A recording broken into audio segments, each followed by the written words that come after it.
Scotland's First Minister is preparing to head to his first party conference as SNP leader this weekend in the most difficult of personal circumstances. His wife's parents are caught up in the conflict in Gaza after travelling to visit a relative there last week. This morning, his mother-in-law, Elizabeth, issued this emotional plea for help. 1 million people, no food, no water. And still they're bombing them as they leave. Where are we going to put them? But my thought is, all these people in the hospital cannot be evacuated. Where's humanity? Where's people's hearts in the world to let this happen in this day and age? And may God help us.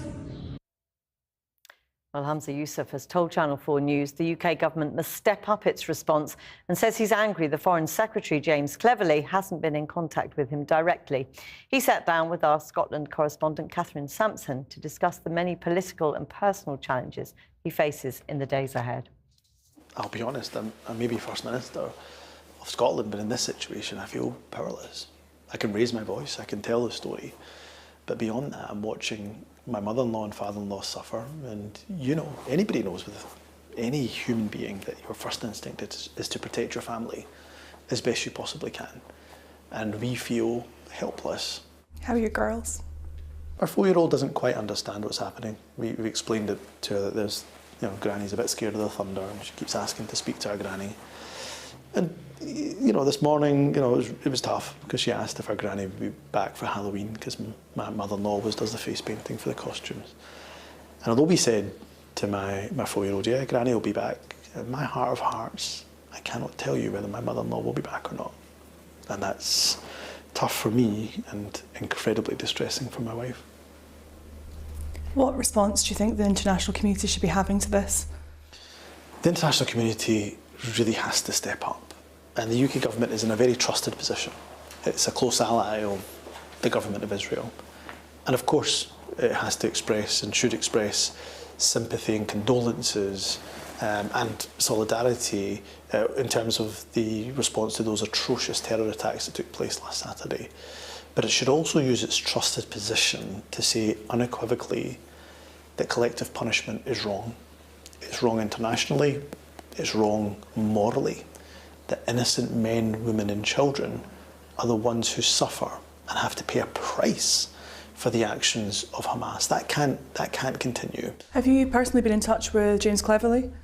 He's not responded to my letter or not contacted me directly, which I have to say I have some anger about, not because of just my personal situation, but I've also asked for information about how many Scots he knows of that might be trapped in Gaza in a similar situation, and how many Scots might be in Israel who are needing to come or wanting to come back.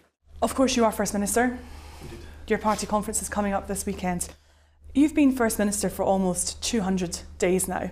During that time, there's been a slump in support for the SNP. You were hammered by Labour in the Rutherglen by-election last week. There's the ongoing police investigation. There's dissent over the Scottish Greens role in your government. And just yesterday, the SNP MP for East Kilbride defected to the pro-union Conservative Party.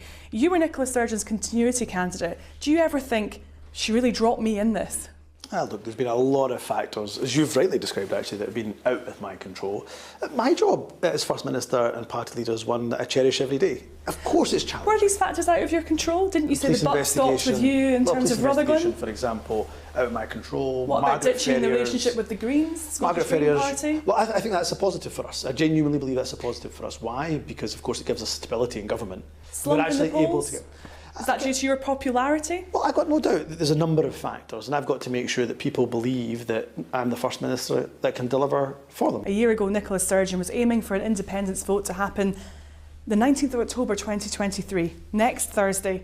When realistically do you think you could deliver another vote? So I don't have a date that I can pluck out the sky, and I think that's part of the message. Do you have a time frame though? I mean, during the leadership campaign you said independence is realistic within 5 years. Independence can be achieved as soon as possible. There's no magical mechanism, to be frank.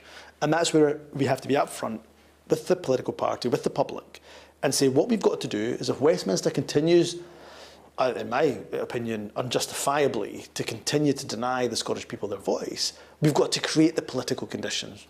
You do that by increasing support, by making sure that we have a consistent majority. Now, the SNP doesn't have a reputation for ousting its leaders, but is that something that worries you in the wake of Rutherglen? No, it doesn't worry me at all, because I know that the party, although it has its differences, although it has sometimes its disagreements, our party is united by the cause of advancing independence. Will you be the leader who takes the SNP into the next general election? Not just the general election, into the next Holyrood election too. First Minister, thank you for talking to us. Politics continues as usual, but of course thoughts to your family too. That's very kind, thank you.